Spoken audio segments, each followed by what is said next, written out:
Headlines brought to you by Chitale बंधू।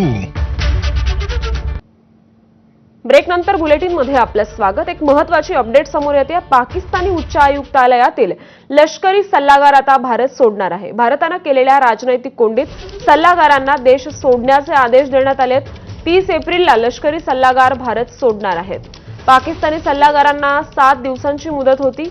भारताने इस्लामाबाद मधील आपले लष्करी सल्लागार माघारी बोलवले आहेत।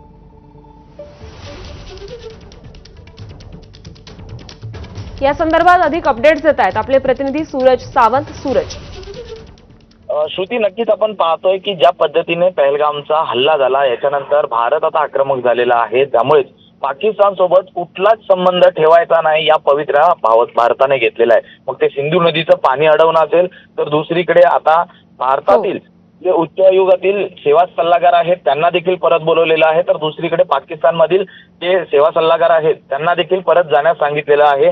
पाकिस्तानने जे त्यांचे अधिकारी आहेत त्यांना अटारी वाघा सीमेवरून जाण्यासाठी परवानगी देखील मागितलेली आहे।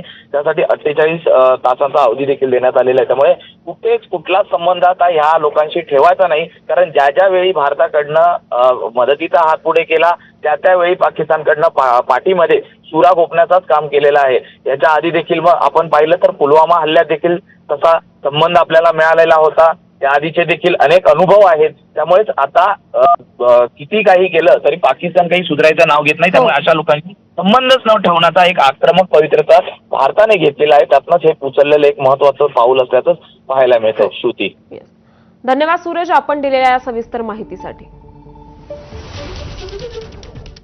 आणि पुढची अपडेट येते पाकिस्तानातून। पाकिस्तानच्या लाहोर विमानतळावर भीषण अग्नितांडव पाहायला मिळतंय। लाहोर विमानतळावर भीषण आग